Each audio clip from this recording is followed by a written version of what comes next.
بص يا صاحبي، قبل ما تبدأ الفيديو ده أنا عايزك تركز معايا، لأن اللي هقوله لك حرفيا هيوفر عليك وقت رهيب وهينقل لك تجربة مشاهدة مختلفة خالص. لو أنت من الناس اللي بتحب تتابع أعمال جديدة، مواسم كاملة، حلقات، وبتتعب كتير من كتر اللينكات اللي مش شغالة، فالفيديو ده معمول مخصوص ليك.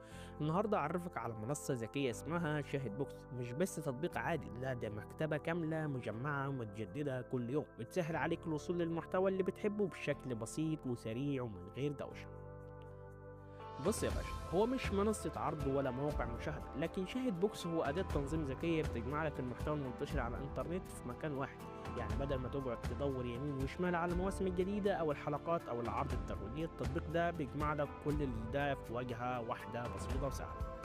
الفكرة كلها إن التطبيق بيرتب لك معلومات عن الأعمال، مصادر متعددة على الإنترنت، جودات مختلفة متاحة، محتوى متجدد بشكل يومي، اقتراحات مبنية على اللي أنت بتحبه بدون أما يخش في أي حموج أو مخالفة، وهو مجرد مدير محتوى ذكي.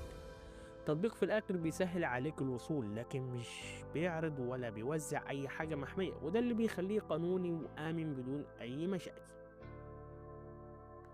اول ما تفتح شاهد بوكس هتلاقي ان الواجهه سلسه جدا، مفيش اعلانات مزعجه، مفيش صفحات بتفتح لوحديها، مفيش لف ودوران. هتلاقي اقسام مترتبه: اعمال عربيه، اعمال اجنبيه، اعمال اسيويه، اعمال جديده لسنه 2024 2025، ومواسم كامله وحلقات منفصله وعروض ترويجيه واقتراحات يوميه. كمان التطبيق بيعمل حاجه حلوه جدا، انه بيديك اكتر من اختيار لاي حاجه بتدور عليها. يعني لو بتدور على موسم كامل او حلقه او عمل جديد، هتلاقيه مترتب وبومب جاهز تختار منه. في كمان بحث سريع وواجهة بسيطة وتحديث يومي وخيارات مجودة مختلفة على حسب الجهاز.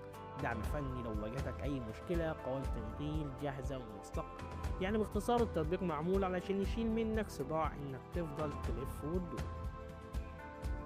خليني كمان أقول لك كده بصراحة، الناس زهقت من المواقع اللي بتفتح لك 20 صفحة لو دوست على زرار، وزهقت من اللينكات اللي مش شغالة، وزهقت من كل حاجة بقت متفرجة ومحتاجة وقت. الحل كله في شاهد بوكس. ليه؟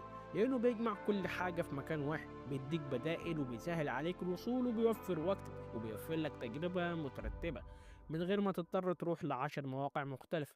وده السبب إن التطبيق بيجي ترند الفترة الأخيرة، لأنه فعلا مفيد ومنظم. كمان اكتر حاجة الناس وقعت في غرام التطبيق ده هو النظام القوائم الجاهزة. في قوائم متجمعة حسب النوع: اكشن، رعب، خيال علمي، كوميدي، دراما، عربي، اجنبي، تركي، هندي، كوري، الى كل حاجة. وقوائم تانية: اعمال 2025، مواسم كاملة جاهزة، اعمال جديدة اول باول، حاجات مقترحة حسب اللي انت شفته. يعني لو داخل ومش عارف تتفرج على ايه، التطبيق بيحل لك المشكلة دي تماما. كمان هتلاقي في اقسام لعروض ترويجية ومستجدات وحاجات الناس بتسأل عنها كتير، وكلها متحدثة يوميا. لو انت عايز تختصر وقتك وتبقى عندك مكتبة جاهزة منظمة تحت ايدك، وتحب توصل لأي حاجة بتحبها بسهولة ومن غير لخبطة، فشاهد بوكس هيكون مناسب ليك جدا جدا. اللينك موجود في صندوق الوصف في أول تعليق، ولو حابب تجرب بنفسك هتلاقي الأمور بسيطة وسهلة ومش هتاخد منك دقيقة. ولو استفدت انزل تحت واكتب لي رأيك، ومتنساش تعمل لايك وسبسكرايب، لأن عندي فيديوهات تانية هتساعدك جدا في عالم التطبيق والمشاهدات والاختيارات الذكية. وبس كده، سلام.